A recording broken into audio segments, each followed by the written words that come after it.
Hey guys, hope you're doing well. This is the premiere episode of our new series called The Voice.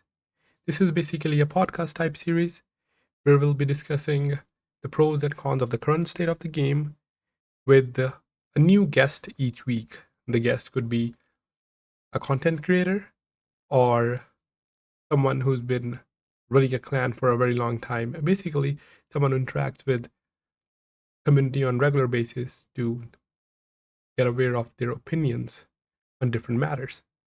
For today's episode, we have Just a Cone with me. Thanks for joining in, Cone, for our debut episode of The Voice. How are you today? I'm good. Thanks for having me. Good to hear that. So let's get started.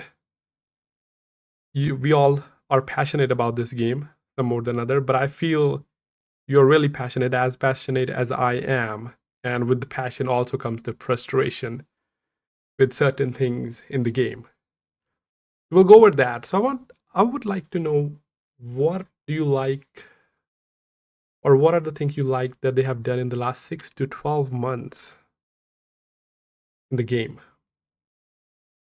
All right. Starting with positives, I see. I'm thinking, obviously, the most recent one would be the Cold War economy changes, as much as some people might not have liked that. Bringing both modes in line with each other was definitely something that needed to be done. Since the Band-Aid fix that they did when Cold War launched and having their silver gains be way too much, there was no reason to play tier 8 premiums. And now there's slightly a reason, even though you still make more in Cold War. The progression too is great because you go through Era 1 a lot quicker, and that's good for new players since there's sort of pub stomping going on in there since you can mark in there. And getting through the line quicker definitely feels better. But other than that, the only other good thing I've seen is a tier 10 premium not being the most OP thing like they've all been in recent memory. The 114 SP2 and the Highlander, people even calling the Highlander pretty bad. I think it's okay. The 114 SP2 being just right in my opinion, but still being overshadowed by previous tier 10s like the 2685. So nice seeing some tier 10 premiums not be the next OP thing like we've had with the Avery, the Ruthless, the Murat, the T58. Do you think with the silver economy changes, is that the right amount what we have now in Cold War, or did they overtune it, or do you feel they need to reduce it a bit more? I played a Area 3 middle tier heavy tank tech tree with no silver boosters, and I still made silver. How much was it? Um, How like what 100,000 a game if it was a victory. And I did shoot some premium as well. So I that in Era 3 is sort of end game. So in Tier 10, it's pretty hard to do that. In Era 3, I was still able to achieve that without silver boosters, only premium time. So I don't think they went too far with the silver earn, but in the other regards to the changes overall, Era 3 modules and even some Era 2 modules are still too expensive. And having to research your fourth equipment slot and then repurchase your outlines in Era 2 and 3 are probably the only things that I still don't like about the progression system in Cold War. Otherwise, they did great with everything else. They could probably afford to lower silver earns in Cold War a little bit more, but with the backlash that it already got, I doubt they would want to do that. And the other issue is really having Era 3 premiums having such massive silver bonuses in what's supposed to be the end game era. There's so many 65% silver bonus tanks. So I guess they don't really need to change that much. I would say make less tanks with massive silver bonuses in the end era. But yeah, it's the progression, it's the module costs, and the fourth equipment slot that really bothered me most still. and you said you played the premium, right? Not the track tree. How was the track tree? Did you No, I play it? played I played the Era 3 Chinese heavy tank middle era, the Type 83 2 or whatever it is, the tech tree tank. I haven't played a premium in Cold War. So that was the mid tier. Okay. Do they have a top tier? I'm a little bit Yes, I okay. was grinding towards it. I did not play that though. I did not buy it. Okay, so the mid tier we would compare it to tier 9, and it made Yeah, more silver than you would in a tier 9 game. Percent. definitely. for a tech tree. And yeah, that's true because tier 9 and tier 10 in World War II, at least most tank or majority of the tanks, they don't have silver boost. And that's why if you play bad, right, then you go back to tier 8 to make Mhm. silver. And that's what kind of passively forces you to learn. But that To in learn yeah. and to also silver grind in tier 8.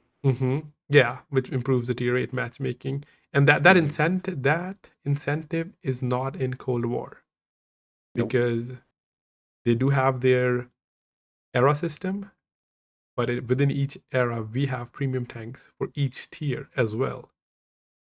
The Yeah. bottom, mid, and top, and which in a way kind of yeah makes it redundant to learn the game, I guess. If you're making silver, it's not as Especially much. with how each era plays so differently. Hmm. Yeah. Essentially, you can just keep playing the top era tanks, right? The top Hmm. era premium tanks again and And just again. continue to bully the lower era premiums, yeah. Hmm. Or lower era tanks. In my vision, when they added the era, I was hoping that they will not add a premium that is top tier in any era. Like they should add like bottom or like 1.5 tier or like the mid tier, right? There shouldn't be any top tier premium. And as I said, if there is, it shouldn't make silver. So even if it's era 2, if it's top tier, maybe it shouldn't make silver or make less silver. Do you think are there any other tanks like Ragnarok? Are they making more silver than the Cold War tanks? Because Ragnarok does have the 75% silver boost. Yeah, well, it obviously always, of course, depends on your performance in the match. So if you do better in World War II, you're going to make more on average. But even Hmm. with the 75% silver bonus on the Ragnarok, I think it would take less effort in an Era 2 premium to make more silver than the Ragnarok. Because the Ragnarok, it's got okay standard pen and not good premium pen, and so you have to kind of play well. And to play well in Era 2 is quite easy to do. With the wolf packing, you're able to get your damage out even if you're losing. And if you get your damage out, you've made silver. Talking about wolf packing, we all hear complaints that Era 3 it's too much wolf packing. It doesn't make it enjoyable to Yeah. a veteran World War II players where more strategy is involved. Some might call it camping, but positioning is also something that I enjoy in this game. Yeah. Do you think what can wargaming do from their side to reduce the wolf pack meta where players are just YOLOing in the very first minute? Well, there's a lot. But the first thing is, uh, remember how long haul used to be wins, right? Mm-hmm. And because of that, people were capping early just because they wanted their win and move on to the next game to make progress towards the long haul. Mm-hmm. It was Wargaming's job to encourage a different play style. And so changing it to the top seven performance players on each team, win or loss, helped people to stop capping early. The frequency has definitely gone down, and to play better. Otherwise, you ain't making progress towards your long haul. And so it is, of course, up to Wargaming to encourage a different play style in Era 3. But at the same time, the Cold War players have to want that new play style. And I'm not sure if they want it really, but I would say in order to achieve that, you need to not have the only top era tanks be heavy tanks that go faster than mediums and light tanks. The fact that mediums don't reach top era, neither do the lights, and they don't even go as fast. They have less HP, they have less armor, obviously, than the heavies. It makes the heavies the obvious go-to. Um, and with True Vision as well, kind of messing with the view range circles and all that, and being able to have to be proxy spotted in certain tanks to be seen on the map. It sort of encouraged a, well, I can't sit on this ridge in a heavy tank because I'll be easily seen, um, and or spotted. So instead of sitting back and playing the map a little slower, everyone decides, well, if I'm gonna get spotted back here, I might as well get spotted up there and get up in their faces to make sure I spot them too. Talk, you see what I mean? And Mm-hmm. so it just encourages people to get close, which is kind of counterintuitive to what you think True Vision would have done. And if you do sit in the back, do get to farm the wolf packers, but it doesn't it doesn't really encourage a different play style. So what I would say, I know True Vision is something people somehow like. I would say make it additive.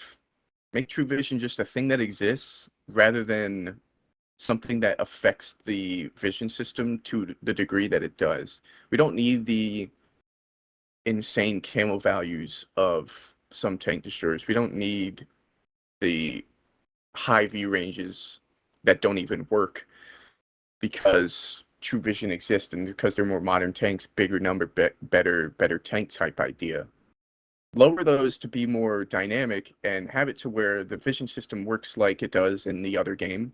And True Vision and the increased render distance is just an added feature on top of the already existing vision system. Otherwise, what you have now is kind of a half-baked overall vision system of, well, we have the old system and we have this new feature, and this new feature messes with the old system so much that it makes it sort of useless. There would be And a when you quick, do use it, you're abusing it. yeah, there is a quick fix or a simple fix to that. As you're talking about proxy spotting tank, like Weasel, right? Yeah, No matter how much your view range is, even if it's 50,000, you'll still not spot Weasel because yeah, how. So, but if they made the camo net active only when you are stationary, that will solve a lot of the issues, and it won't affect any tank, but it will be like a similar to like Cold War economy changes, where they didn't really change any tank, but they changed the economy. But if they just do a global change on camo net to make it more hmm to make it only activate when they're stationary, that will not only help with tanks like Weasel or like the other tanks, but it also helps in World War II, where currently yeah. there are some very, very strong tanks that this can freely roam around the map, and they only get spotted when they fire. It would revitalize passive scouting too, because Yes. currently there's no reason that passive scout unless you really need that extra bush camo. Because being able to move around, because light tanks specifically have the same still concealment as they do moving concealment, Yeah. and so being able to have the camo net affect you all the time definitely does make active scouting just the obvious go-to. Yeah. Not to mention that. That's been a problem for a long time, and Yeah. they could do. PC has a moving concealment equipment that's only like 6% compared to the 10-15% it does to lights and tank destroyers. Mm-hmm. So they could keep the moving concealment equipment alive in a different way, but bring back this still camo net 1000%. I see. Yeah. So and then it could be like a relative a Yeah. value rather than an absolute, what we have now. And it sort of helps choose your role too. Do you want to be a more active scout or more passive scout? And you Yeah. build into that.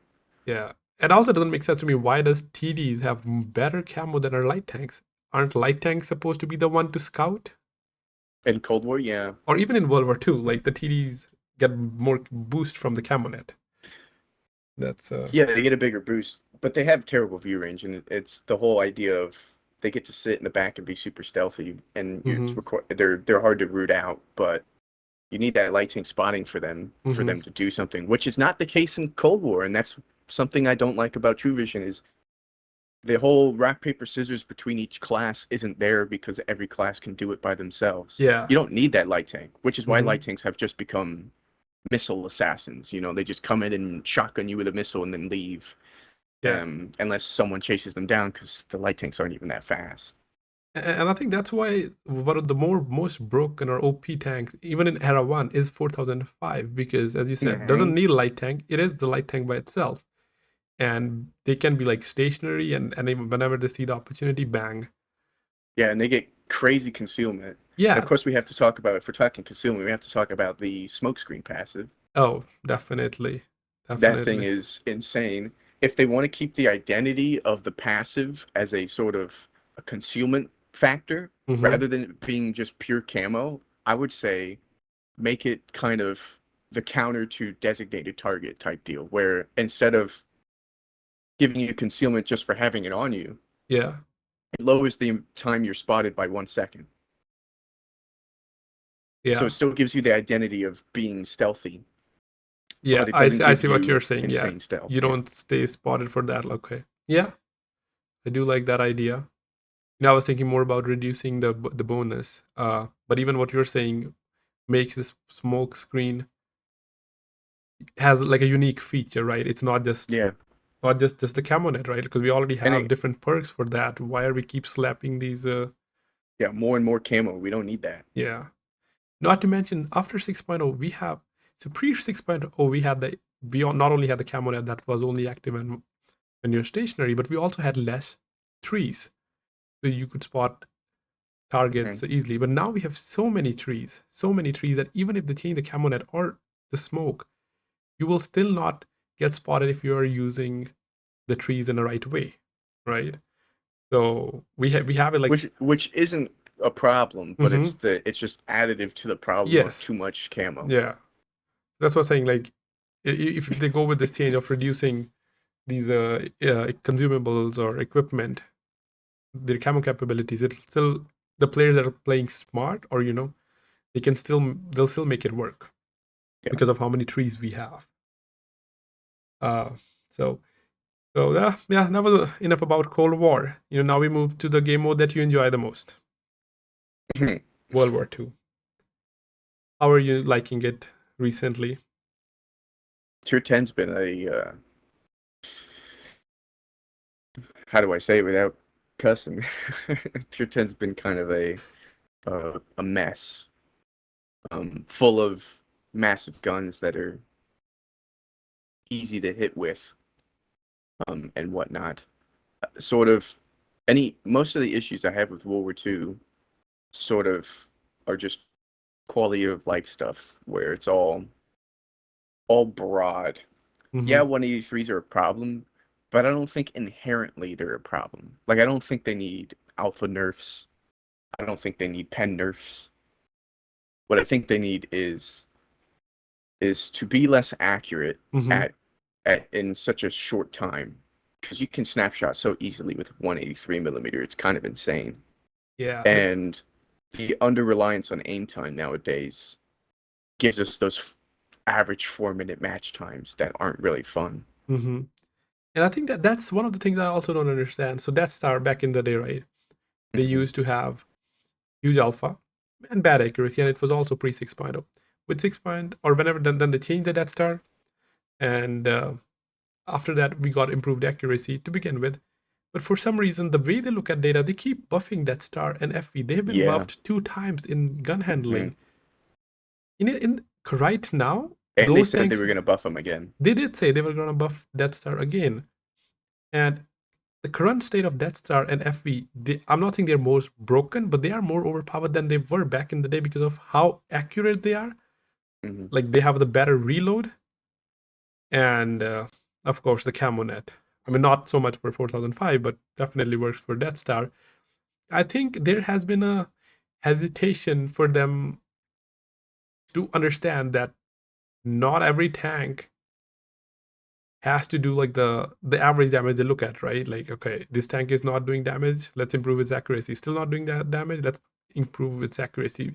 Because these high alpha tanks, in my opinion, they tailored to newer players, right? Where they have to expose less, where they have to get that excitement of one shotting someone.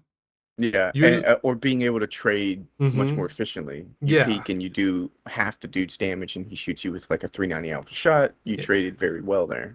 yeah. And because the average level of skill level of playing those players are bad, those tanks will do bad. We don't need to buff it. We have to reduce the accuracy of those tanks. Currently, I was playing Grill and 4005. 4005 has better accuracy, than a Grill, by the way. Like I don't have to aim as long, and the shots goes in the middle. Like the soft dispersion is better in 4005 with a bigger alpha than a Grill, which unfortunately the only TD with 750. There was a hope that more and more TDs will go to 750, but then no. Yeah, after they did the reforge to the Chinese tank destroyer and Yeah, made that 850, the hope of 750s is just gone. yeah. So there's no point even discussing that we will get reduced alpha on tank destroyer. That will Yeah, never it's not happen. happening. That is not Instead, they're happening. increasing alphas with the Terran. Here you go, 950. How about that? You want Yeah. 750? I'll give you 950. Thanks, Wargaming. And that tank was an era 2 tank in With Cold War. 850. Yeah, in Yeah. 850. And when it came to World War II, it did get It went more from being alpha. bottom of the barrel because it Yeah. was bottom tier in Mm-hmm. Era 2, Yeah. and now it's top tier 10 with more alpha. Yeah. Wild. Yeah, they do say to look at various factors, for balancing and stuff, but I think they're missing some serious component because how it actually impacts the game. So even Yeah. if it's a TD, right? If it's a Tehran sitting there, I know where it roughly is. Even if it's not doing any damage, I'm scared to move because I know what will happen. So that passive threat of those tanks, like of an aviary, they say aviary doesn't do much damage, but when an aviary is spotted, team tries to avoid it, right? Or they'll just not Hmm. move because they know that it's there. So I think the passive effectiveness of a tank is something I don't see how you will. You can't see that in statistics. Yes, It's right. only a gameplay, Yeah, which is that. why there's such a disconnect between them. Mm-hmm. And You that. have to play the game and read the statistics to be able to make a Mm-hmm. full judgment. Yeah, exactly. And I think that's where they're missing, because we do here we're looking at the data and they're not overperforming. It's just, but that's where you have to take player experience or player feedback into account as well. And they did do it at one point with Death Star when they said the tank is balanced, but we do understand why it's broken. There was a whole article about it. But then they seem to have forgotten about it, that it's not just the damage, right? It's not just what you see in the numbers, it's what the tank is doing. So yeah, and Yeah, I said this. Mhm. Go ahead. Yeah, and in return to so in response to that, right? So as I see a Tron, I'm like, okay, I'm not going there. I'll try to go somewhere else, put myself in a bad position and get shot by someone else. You might think, okay, that tank is doing damage, but it was because like the event was triggered by this a separate tank that is an issue. Yeah. I said this the other day that before 6.0, if you took a hit from a Death Star, you kind of felt like, oh, that was my fault. I stood out in the open too long, or I peeked for too long, or I let him aim, or, you felt like you made the mistake majority of the time. Sometimes you just got unlucky that, Mm-hmm. he was hiding and waiting. But most of the time it was like, I made that mistake.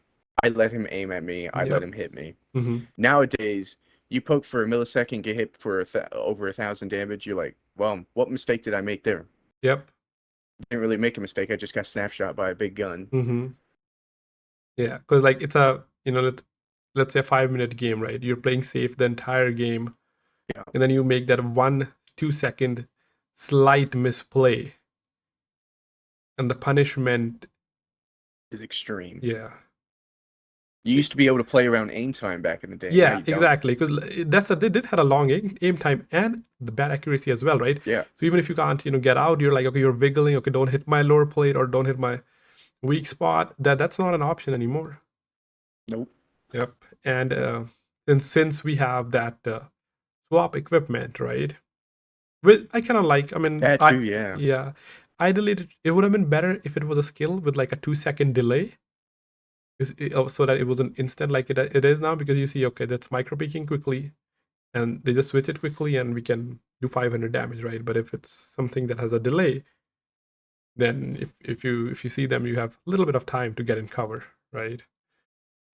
Something. Yeah, those sort of things, it's pretty apparent that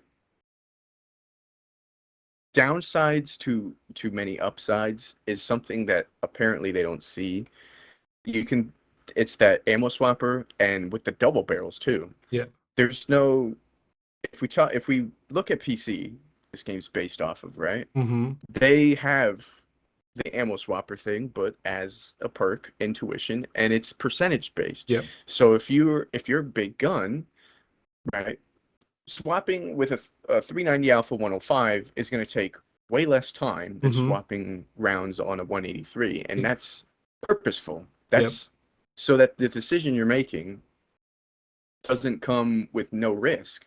But with the ammo swapper equipment and the fact that we have the fourth equipment slot too, so you can have a normal loadout, Mm-hmm. and since you have a big gun with HE, you can just get rid of those outlines, put in your ammo swapper, and if you don't think you can pen that shot, you just switch to HE with no punishment, no penalization, Yeah. and you just get the instant damage. And it's the same thing with the double barrels not having to charge up. You just press the swap Yeah. uh, button and you shoot both at the same time. Mm-hmm. And they are a bit strong, right? Because you don't know if they have a single shot or double, right? Yeah, Because you just just there's until no you get indicator. hit, and then Mm-hmm. you're like, oh damn, took 900 damage there because he shot me twice. Mm-hmm. And Yeah. And coming back to the fourth equipment slot you mentioned, we got that with 6.0, and it feels like that equipment slot benefits the hashtags or high alpha hashtags more than any other regular tank, right? If you're playing medium or heavy, you'll probably have that mhm. equipment, right? But since you And have it hash, benefits players with good eyesight. yeah, I wouldn't know that because I struggle. I blame bad monitor. I need like those high definition 4K ones. But yeah, that is true. And again, there's another exploit or to make those like hash is broken in our system, right? Ideally, we would want hash 2.0 that like sorry, they have in PC, so the hash doesn't do that much damage when you I'm hit the. I'm sort of against HE 2.0. You think it'll like, promote the hull down meta too much? It I don't think we'll ever have a hold down meta, um, unless we make massive changes that promotes it. But um, I just don't think like lowering the effectiveness of HE like that and having it to where like you're gonna do less than 50 damage unless you pen, then you do your max damage. I don't like that idea because HE has its role right now, but it's the fact that we have too many HE guns that do too well with that HE that makes it seem like HE 2.0 would be a good idea. Um, I think lowering the alphas of these HE guns and the HE guns being more derpy is the Hmm. way to go rather than HE 2.0. Yeah, so that it doesn't. Your concern is it doesn't affect the AT of the smaller caliber guns, right? Those might become useless. Yeah, I exactly. I see. Unless you have obviously HESH or HEP, Yeah, your 100 HE or 100 millimeter plus HEs. yeah. I haven't played the PC version, so like I don't have the full detailed knowledge, but I see what you're saying. Um, that this option can also be evaluated. But I don't think we are getting any of those. So I think it's gonna just stay the way it is. Um, Yeah, I out of all the things, right? I don't think we'll get alpha nerfs. I don't think that's happening. What I no. can see happening is the smoke, as you were saying, changing the consumables as it doesn't affect the tank, as well as the camo net. That might make things better. But ideally, yeah, they are just whenever we talk about they added another high alpha tank, people will be like, but that's already exist. FE already exist. Yeah, but we don't need more. Yeah, that's the The thing, right? Like the average gun caliber is moving up. yeah, when the Ruthless came out, the Death Star and the Pooh Barn, the 4005, require grinding, and the Death Star line is one that is not the easiest. The AT line is, especially nowadays, quite, I wouldn't say hard to play, but quite annoying to play. Um, Yeah, you're slow, don't for have the new alpha. players. Yeah, Mm-hmm. you're slow, limited gun arc.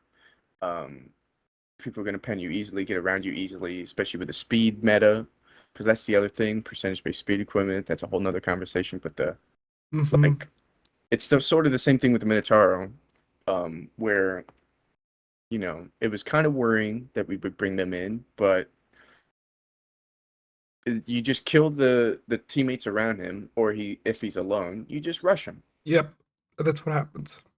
and that sort of overconfidence we have, e- e- everybody's got that overconfidence, Mm-hmm. and it comes from insane DPM values we have, insane accuracy values you can get, Mm-hmm. and the fact that things have just gotten somehow easier to pen. Yeah, I Um, think it's just the accuracy, but sometimes it does feel that maybe we now have more pen. It is still plus minus 20, right? The average is the same. But for yeah, some reason, even an i7 can snipe a hatch from 400 meters of yeah, a Minotaur or pen some shots. I mean, obviously, there'll be time where you'll miss the obvious ones, but like the threat of Minotaur, on PC, it's like, oh, this is really, really good tank. No one's gonna pen this tank. yeah, and I think they're even nerfing it soon. Yeah, and on console, it's like, well, this tank is nothing compared to the other tanks we have because it's only gonna shoot for 530. Is that what that's Yeah, five? And then 530 every 7.5 seconds yeah, or 8 seconds. all It's right. 8 seconds. So no point to fear this TD. If you want to fear, you fear the other ones that will shoot you for 1,000 plus Yeah. without getting spotted. And this Minotaur doesn't even have a fully rotating turret. So that's kind of, as you said, it's a we complained about accuracy pre 6.0, but now it's a little too good, right? So that could be a little bit on us for complaining about ghost shells. I think that's how they get rid of it. But I Well, think ghost shells are different. I remember we added or we changed our reticle to be the true size, yeah, right? yeah. Before we And I had like felt that a was good enough. yeah, I never understood why before we had like a bigger reticle, but like that wasn't the true size, right? That was like twice the Yeah, size. my guess is to encourage aim time because if your reticle's bigger than what it says it is, you want it to be as small as possible. Mm-hmm. So you use that aim time.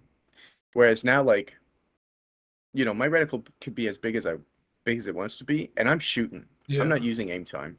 And that has nothing to do with the reticle size. That's just accuracy. But like back in the day, Mm-hmm. when we didn't have this kind of accuracy, where shooting with a big reticle was an easy hit, Yeah. you would want that reticle to be as small as possible. And Mm-hmm. so it being bigger than it really was sort of a psychological thing to make you use your aim time. And that on top of the accuracy, Yep. shrinking our reticle size to be true, Mm-hmm. on top of having the insane accuracy, just makes aim time one of the most useless stats I've seen in this game now. Yeah. Like gun lane drive used to be so important to me, and it's not anymore. I will go as far as saying on my mediums or lights, I don't even use stabilizer Yeah, me because neither. I haven't used stabilizer since they changed it to where it specifically says that it's only your accuracy on the move. no, it's both. It works the same way as 6.0. They just have confusing definitions. Like we had asked them multiple times, does it work the same? Initially, it used to say it improves accuracy, Yeah, but by then 20%. Now it says on the move. yeah, no. So but it does the same thing. So stabilizer is like whether stationary, whether on the move. I mean, I guess stationary you'll bloom will always be smaller, right? But it just starts 20% small. It works exactly as pre 6.0. So they Mm. can keep changing their definitions, but the functionality never changed. We do have that. Even the reticle, I think, used to get smaller. There were like some bug issues, but like in actuality, it still behaves the same. As far as I know, I could be wrong, but this is what I understood. And I think to kind of a little bit solve that, this is what I feel. I think we need to get rid of the steady aim as well as the rapid loading perk. Yes, yes. So My theory, or my not theory, my suggestion for that would be turn steady aim into aim time. we already have, don't we have that, or do we There's no have? aim time skill. Oh, okay. We have the other one. We have the other one that rotates your turret faster. Yeah, rapid aim makes your turret rotate faster, but steady aim could just be 10% aim time, and Mm-hmm. you go from losing 10% accuracy on a gun like the 4005, which wildly has 0.37 base accuracy. Mm-hmm. The Minotaur's got 0.44. Yep. Like, come on now, what's that about? Yeah. Um, 0.37 with just the perk, you could get to 0.34, Mm-hmm.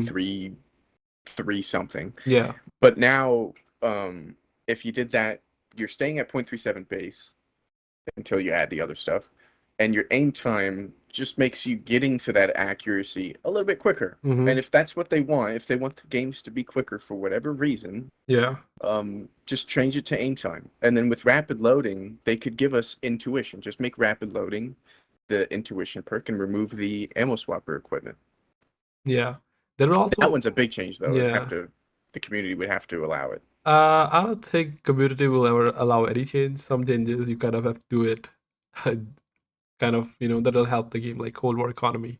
If they had asked community about Cold War changes, right, the people who play Cold War, they would have never let Would that have said no. happen. Yeah. Yeah, I think, and I do kind of agree with what you're saying to changing those skills. I was saying just removing, but the suggestion you made, what we can change, I kind of like those as well because that will also add variety to Yeah. tank builds, right?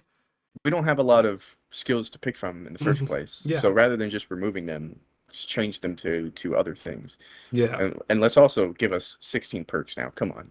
9 perk crews and their whole build idea is just like inherently bad because the build your tank is your build.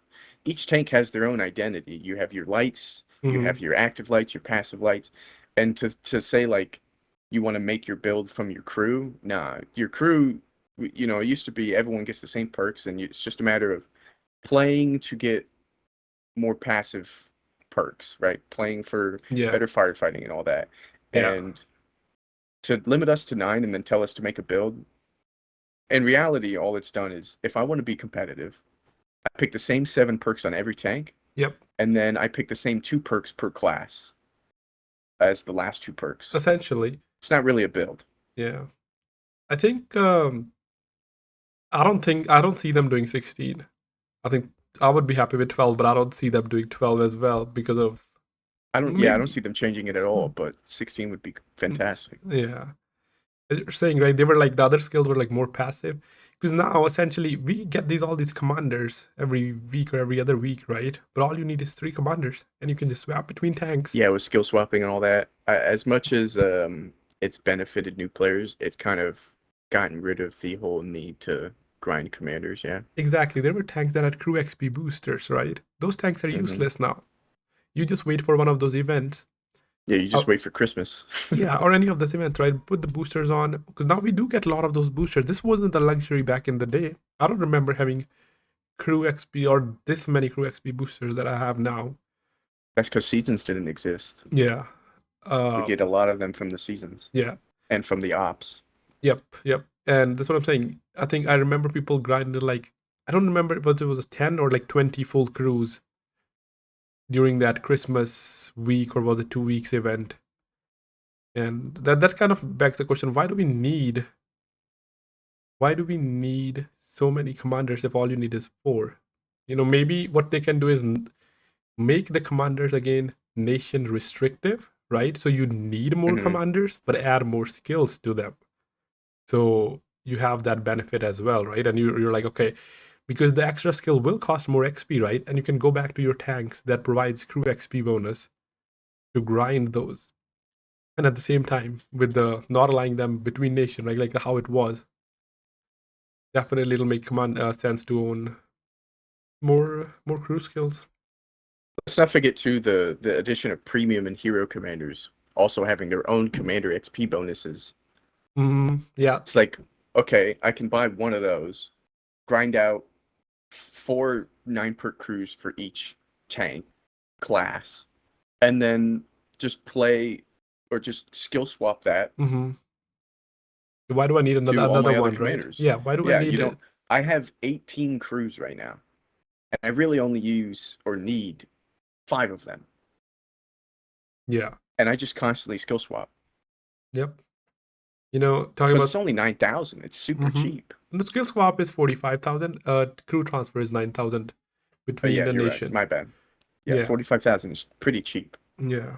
And talking about that, adding to this crew issue, because we don't have ability to swap one skill, I have I have 20 commanders that I've never even selected any skills on.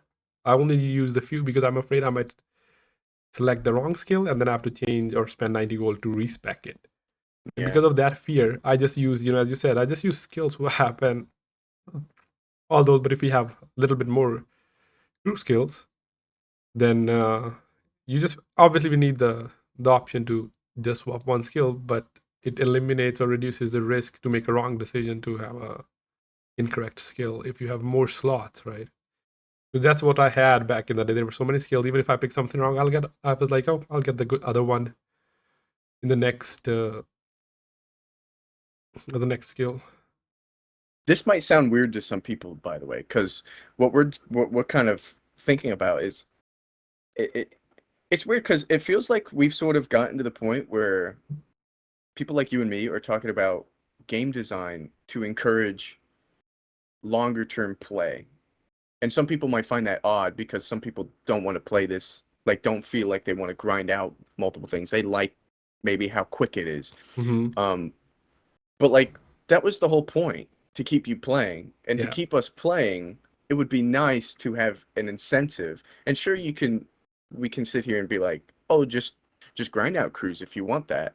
But if Mm-hmm. there's no need to, Yeah. why wouldn't I just use the simplest thing and just skill swap? Yeah. I do think they, what was it? The timeline was like they added skill swapping, and then a few months or seasons later they added the ability to swap between nations. And I felt like skill swapping was weird when it came out. And I was like, oh, that's, you're killing sort of the commander grind. And then they were like, you can swap between nations. I was like, okay, so you definitely killed the commander grind. Yeah. So all those tanks, there's yeah, there's like no reason. I remember playing doing times two on my tanks that had crew bonus Yeah. to, as you said, like an end game to keep grinding. But now there's no reason. And uh, getting off topic here, we won't go into much detail. But MOE used to be end game as well, but now you can't achieve them. So that's also a little bit of a topic for another day. But I think we need like these kind of like extra skill. It doesn't really impact too much in the game, but you can still have a reason to play those tanks you don't anymore or used to. The the Commander 2.0 system, the only positive that got out of it was the fact that, and I've been thinking about this too. This might have something to do with the accuracy issues. You used to have to grind out your training level on a crew, right? For Yeah, your tanks. yeah, And so you were playing at below base level values for your yeah, tanks. So yeah, like your base value for the 4005 is 0.37 if you didn't have a fully trained crew. yeah, Excuse me. You were playing at like a point four something yeah, until you got to 100% and then you got your accuracy. Now everyone's at 100% and you don't even need a commander. Everyone's playing at base values. yep, yep, yep.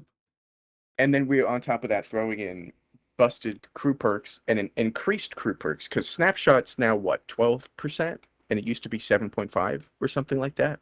It is Same thing stronger with than running yeah, gun. yeah, They said they made them stronger since you can only pick from 9, but what I want to see, I like that you no longer have to train a crew.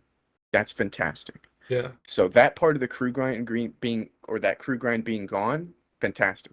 PC's even about to do that, I'm pretty sure. Mm-hmm. That part, good, gone.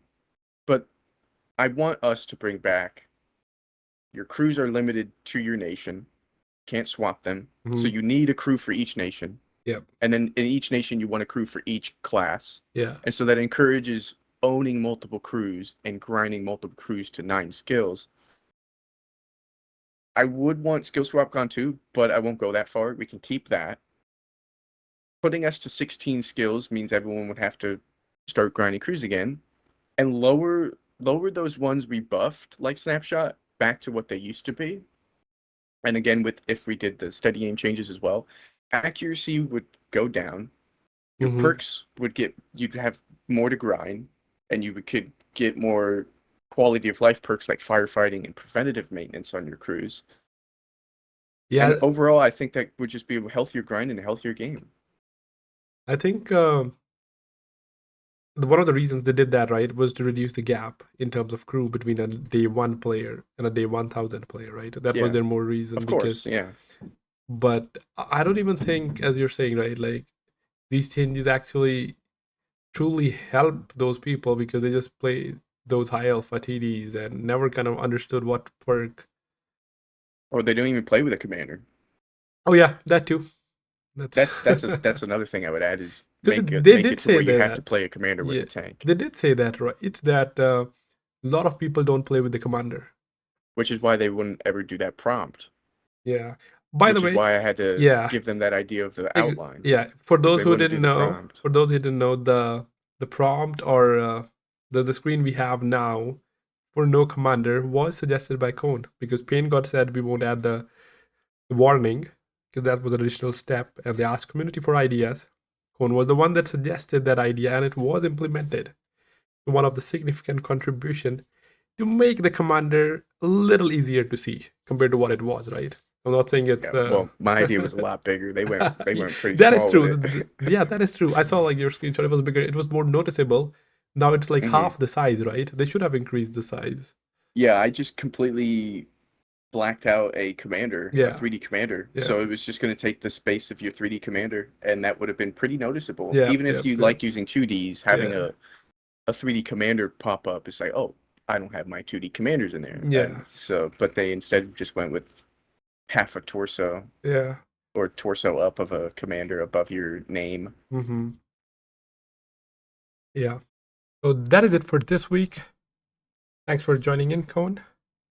And do let us know in comments if you liked or disliked this kind of video, as I am planning to do at least 5 episodes for season 1, and then based on response, we'll see if we want to continue the next season or not.